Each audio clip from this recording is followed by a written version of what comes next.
Hi hello. നമ്മൾ ഇന്ന് നോക്കാൻ പോകുന്നത് ഒരു ചെറിയൊരു റീഡിംഗ് ആണ്. Yes or no question. നിങ്ങൾ അറിയാൻ ആഗ്രഹിക്കുന്ന ഒരു കാര്യം മനസ്സിൽ വിചാരിക്കുക.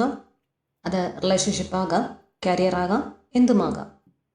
അതിനൊരു എസ് ആണോ നോ ആണോ എന്നറിയാൻ വേണ്ടിയിട്ടുള്ള ഒരു റീഡിംഗ് ആണ് ഇന്നിവിടെ ചെയ്യുന്നത്. ഇവിടെ 2 പൈൽ വെച്ചിട്ടുണ്ട്, first pile and second pile. നിങ്ങൾക്ക് ഇഷ്ടപ്പെട്ട ഒരു കാർഡ് തിരഞ്ഞെടുക്കാം. തിരഞ്ഞെടുത്തു എന്ന് വിചാരിക്കുന്നു.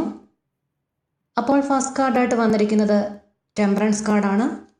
ഇത് ഒരു എസ് കാർഡാണ്, പക്ഷേ ഇമ്മീഡിയറ്റ് ആയിട്ടുള്ള ഒരു എസ് അല്ല. അല്പം കാലതാമസം നേരിടുന്ന എസ്. പക്ഷേ ശരിയായ ഒരു സമയത്ത് ഒരു സഹനത്തോടു കൂടി നിന്നു കഴിഞ്ഞാൽ, ഒരു തുല്യത പാലിച്ചു കഴിഞ്ഞാൽ കാര്യങ്ങൾ നിങ്ങൾ ഉദ്ദേശിക്കുന്ന രീതിയിൽ വളരെ നല്ല രീതിയിൽ തന്നെ നടക്കും എന്നാണ് ഈ കാർഡ് പറയുന്നത്. ഇതൊരു പോസിറ്റീവായിട്ടുള്ള ഒരു കാർഡാണ്. ഒരു സ്ലോ ആയിരിക്കും, സ്ലോ ആൻഡ് സ്റ്റഡി. യെസ്, അല്പം ഒന്ന് വെയിറ്റ് ചെയ്യുക, റഷ് ആകരുത്. നിങ്ങളെ കാത്ത് നല്ല ഒരു യെസ് വെയിറ്റ് ചെയ്യുന്നുണ്ട്. നിങ്ങളൊരു ലവ് എനർജിയെ പറ്റിയാണ് നോക്കിയത് എങ്കിൽ ഈ ഒരു ബന്ധം ഒരു ഹീലിംഗ് ഘട്ടത്തിലാണ്. അതൊരു യെസ് തന്നെയാണ്. റെക്കൺസിലേഷൻ പോസിബിൾ ആണ്.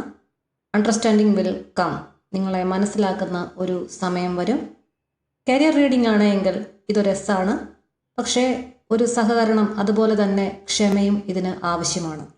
അടുത്തതായി സെക്കൻഡ് പൈൽ തിരഞ്ഞെടുത്ത ആളുകളുടെ റീഡിംഗ് ആണ്. സെക്കൻഡ് പൈലിന് വന്നിരിക്കുന്നത് പേജ് ഓഫ് കപ്സ് ആണ്. ഇതിൻ്റെ ആൻസർ എന്ന് പറയുന്നത് യെസ് ആണ്. പുതിയ ഒരു emotional beginning, love offer, message, ഒരു ക്ഷമ പറച്ചിൽ എന്നിവ വരുന്നു എന്നതിനാണ് സാധ്യത. കാര്യങ്ങൾക്കൊക്കെ ഒരു പ്രതീക്ഷയുണ്ട്, പക്ഷേ ഇപ്പോഴും അതൊരു വളരുന്ന ഘട്ടത്തിലാണ്.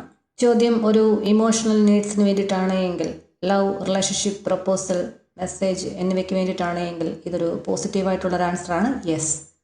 പ്രാക്ടിക്കലായിട്ടുള്ള കാര്യങ്ങളിലാണ്, കരിയർ, മണി ഡിസിഷൻസ് ആണെങ്കിൽ ഇതൊരു സോഫ്റ്റ് യെസ്, പക്ഷേ കൂടുതൽ ആക്ഷൻ ആവശ്യമാണ്. അപ്പോൾ നിങ്ങൾക്ക് ഈ വീഡിയോ ഇഷ്ടമായി എങ്കിൽ ദയവായി കമൻറ്റ് ബോക്സിൽ അഭിപ്രായങ്ങൾ രേഖപ്പെടുത്തുക. നമ്മുടെ ചാനൽ ഒന്ന് സബ്സ്ക്രൈബ് ചെയ്യുക. അടുത്തൊരു റീഡിങ്ങുമായി നമുക്കുടനെ കാണാം. എല്ലാവിധ വിജയങ്ങളും ആശംസിച്ചുകൊണ്ട് നിർത്തുന്നു. നന്ദി, നമസ്കാരം.